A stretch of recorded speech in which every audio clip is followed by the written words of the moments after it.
चिराग पासवान आजकल बयान दे रहे हैं कि हमने पढ़े लिखों को टिकट दिया, युवाओं को टिकट दिया, मैं भी पढ़ा लिखा युवक हूँ, पढ़ा लिखा युवा हूँ। तो चिराग पासवान कितने पढ़े लिखे हैं, युवा हैं, ये बात करेंगे सारिका पासवान जी से। राष्ट्रीय जनता दल की प्रवक्ता हैं। आपके नेता तेजस्वी यादव को कहते हैं भाजपा वाले नौवीं फेल हैं।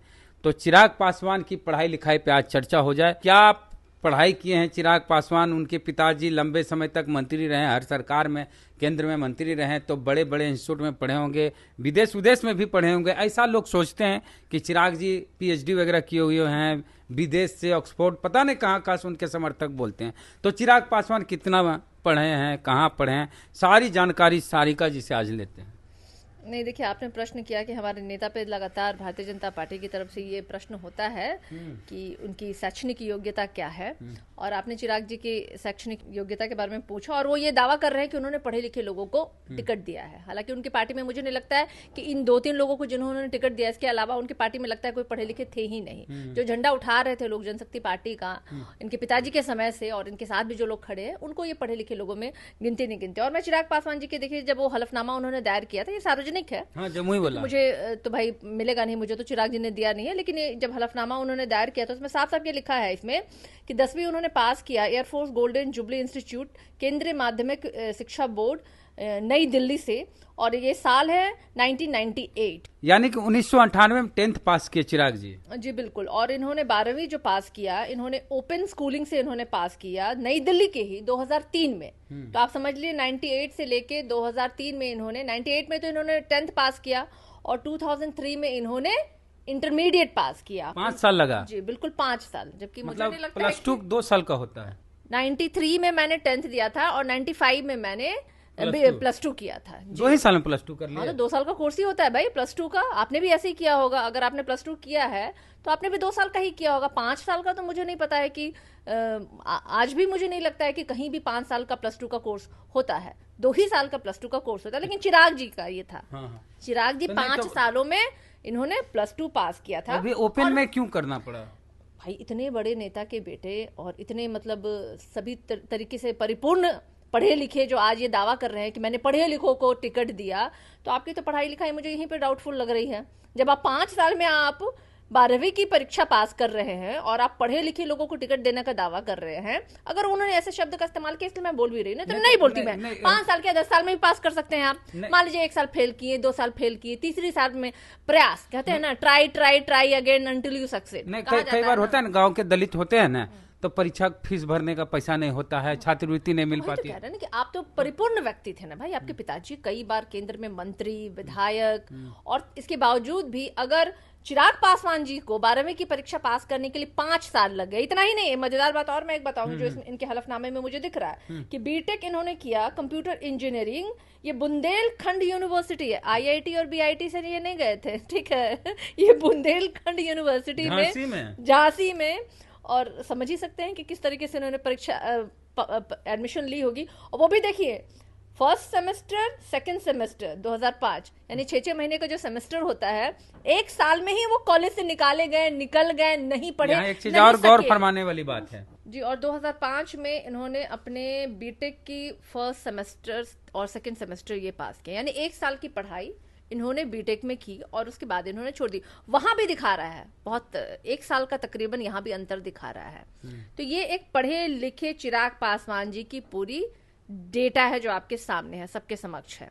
और देखिए, आप अभी कह रहे थे ना, मैं एक बात और जरूर कहना चाहूंगी कि आप जब स्वर्गीय रामविलास पासवान केंद्र में किसी की भी सरकार रही हो, चाहे वो किसी भी दल का सरकार रहा होगा, हमेशा वो जो कहते हैं शहद में मधुमक्खी जिस तरीके से चिपकती है, उस तरीके से वो चिपके रहे, और हमेशा उन्होंने मंत्रिमंडल में रहने का लाभ उठाया।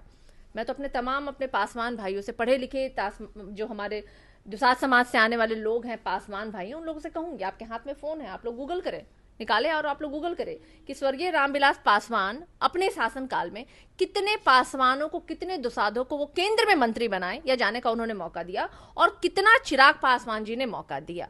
और जब ये लोग प्रश्न उठाते हैं हमारी पार्टी पे या हमारे लालू यादव जी पे, तो उनको ये भी गूगल करके देख लें कि लालू प्रसाद यादव जी ने कितने लोगों को बनाया, तो ये अंतर समझ में आएगा। तो उनको समझ में आएगा कि चिराग पासवान जी अपने समाज के लोगों को ठगने का काम कर रहे हैं। और इसके पहले भी मैंने बोला है कि बोका बनाते हैं वो, लेकिन ये कभी नहीं चाहते हैं ये लोग कि कोई दुसाध समाज से, पासवान समाज का कोई लड़का जो है ना, या दलित समाज का कोई वैसा व्यक्ति जो है ना, वो आगे बढ़े। ये लोग किसको प्रमोट कर रहे हैं?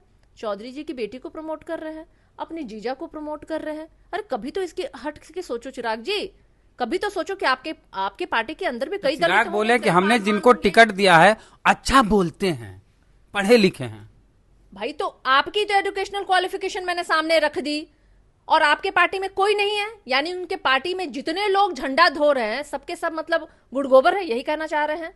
तो उनके पार्टी के साथ, उनके साथ जो खड़े लोग हैं ना, काम करे, उनके लिए मैंने ये बोला कि ना तो स्वर्गीय रामविलास पासवान ने आज तक किसी को आगे बढ़ने का मौका दिया, और उससे भी 2 कदम आगे चिराग पासवान जी हैं कि वो अपने, कम से कम अपने पार्टी में आज किसी एक व्यक्ति को नहीं समझते जो पढ़ा लिखा है जिसको वो मौका दे।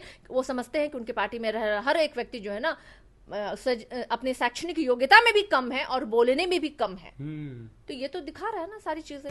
और मैं पुनः दरखास्त करूंगी, भाई जाइए गूगल कीजिए स्वर्गीय रामविलास पासवान या चिराग पासवान जी की पार्टी और उन्होंने कितने लोगों को मौका दिया वो भी आप देखिए, और हमारे राष्ट्रीय अध्यक्ष लालू जी ने कितने लोगों को मौका दिया, हमारे नेता तेजस्वी यादव जी कितने लोगों को मौका दे रहे, वो भी आपको पता चला गया। इस बार महागठबंधन की तरफ से 3 पासवानों को टिकट लोकसभा में दी जा रही है। 2 लोगों को तो ऑलरेडी डिक्लेयर हो गई, उम्मीद है कि एक और पासवान समाज के व्यक्ति को, मैं नहीं, अभी जब तक आधिकारिक घोषणा नहीं हो एनआर कट गया है तो ये मैं नहीं कह सकती, लेकिन दे रही है। यानी आप जब जाति आधारित गणना में आप देखें जनसंख्या के हिसाब से तो महागठबंधन तो दे रहा है, लेकिन चिराग जी और एनडीए गठबंधन के तो किसी लोगों ने नहीं दिया, और फिर भी ये दावा करते हैं भाई। हाँ, तो आप तो लोगों को बेवकूफ बना रहे हैं, बोका बना रहे हैं। आप बोका बन जाइएगा जब आपको पलट करके आपके बोका बन जाएंगे। चिराग जी बोका बन जाएंगे इस बार चुनाव में। हाजीपुर सीट भी बचा ले, ये तो बहुत गनीमत है। जीजा जी जीत रहे हैं।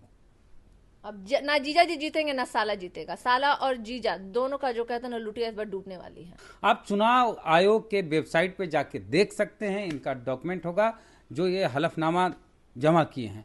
उसमें है कि चिराग पासवान 98 में मैट्रिक पास करते हैं, उसके बाद 5 साल लटक लटक के किसी तरह इंटर पास करते हैं, यानी 2 साल का जो कोर्स है +2 उसको पास करने में 5 साल लग जाता, वो भी ओपन से करते हैं। ओपन से कौन लोग पढ़ाई करते हैं? जो गरीब लोग हैं, नहीं क्लास कर पाते हैं, या नौकरी पेशा वाले लोग कहीं काम धंधा करते हैं, वो रेगुलर क्लास नहीं कर पाते हैं, वो पास करते हैं ओपन लर्निंग, ओपन स्कूलिंग से। चिराग पासवान को 5 साल लग गए तो ओपन लर्निंग से पास किए। उसके बाद फिर 2003 में जब वो +2 पास करते हैं 98 के बाद, मैट्रिक के बाद, फिर बीटेक में एडमिशन लेना चाहिए 2003 में, तो फर्स्ट सेमेस्टर तो 2003 में ही क्लियर हो जाता, लेकिन फर्स्ट सेमेस्टर को पास करने में उनको 2 साल लग गए। यानी 2005 में फर्स्ट सेमेस्टर पास किए, सेकेंड सेमेस्टर भी 5 में पास किए, उसके बाद पढ़ाई छोड़ दिए, चल गए फिल्म बनाने, वहाँ फ्लॉप हो गए।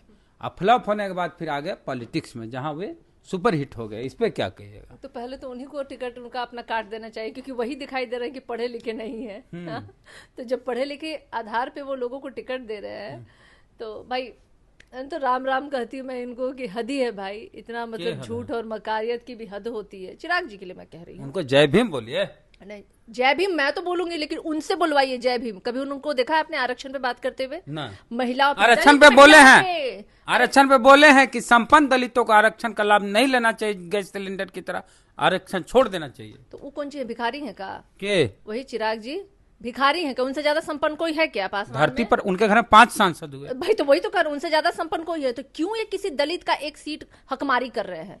हाँ, मैं तो आपको हक मारने वाला मानती हूँ। आप एक दलित की सीट रिजर्व कॉन्स्टिट्यूंसी को लेकर, और दूसरा आपने सांभवी चौधरी को, जबकि मैंने अशोक चौधरी को भी कहा था आपके ही एक डिबेट में, आपके एक परिचर्चा के साथ हम लोगों ने कहा था कि ये अपने घर के आखिरी दलित है, फिर भी अब उनकी बेटी को भी दलित वाली सीट पे आपने बैठा दिया, जिसका वर्णन आपने दिया। मैं नहीं मानती हूँ उन सब चीजों को, मैं बोलना नहीं चाहती हूँ, लेकिन जब हकमारी की बात आती है तो मैं बोलूंगी कि आपने उनको सीट किस बिना पे दिया? भाई आपको भी नहीं लेना चाहिए दलित का सीट, और ना ही सांभवी चौधरी को दलित का, क्योंकि आप लोग एकदम सबल दलितों में से आते हैं। हाँ, आपसे ज्यादा संपत्ति किसी के पास नहीं है। हाँ, तो हम चिराग जी से बोलना चाहेंगे भैया, आप ही बोले थे कि जो संपन्न दलित है उनको, अमीर दलित को आरक्षण का लाभ नहीं लेना चाहिए। तो आप बताइए चिराग भैया, एगो सवाल पूछते हैं कि जिसकी माँ अगड़ी जाति की हो और DPS वर्ल्ड जैसा स्कूल 5 स्टार स्कूल चलाती हो, जिसका पति भूमिहार जाति से हो और जिसका ससुर IPS रहा हो, जिसके पिताजी मंत्री हो लगातार 8-9 साल से, और राबड़ी देवी सरकार में भी मंत्री रहा हो, जिसका दादाजी भी मंत्री रहा हो कांग्रेस की सरकार में, उस शांभवी चौधरी को आप रिजर्व सीट का टिकट कैसे दे सकते हैं? ये कैसे एलिजिबल है आपके हिसाब से? बिल्कुल कैसे एलिजिबल है, मतलब मुझे नहीं लगता है कि संपन्नता का कोई मतलब छूटा एलिट भी होगा। अच्छा, ये दलित की पार्टी है कि एलिट की पार्टी है? चिराग जी की पार्टी तो हाईली एलीट की पार्टी है। वो दलितों को तो पसंद भी नहीं करते हैं, दलितों का सिर्फ वो वोट पसंद करते हैं, वरना वो दलितों से नफरत करते हैं। और यही कारण है कि वो आरक्षण मिटाओ पार्टी के साथ खड़े हैं। मैं अपने तमाम साथियों से, अपने समाज के लोगों से ये विनती करती हूँ कि ऐसे धोखेबाज लोगों को पहचानिए। अब समय है उठने का। अपने आरक्षण को अगर हम बचा रहे हैं, लोकतंत्र को बचा रहे हैं, तो ऐसे बहरूपियों से भी हमें बच के रहना पड़ेगा। और चिराग पासवान जी बहुत बड़े बहरूपी है। प्रतिक्रिया अपनी जरूर दीजिए। जय भीम, जय भारत।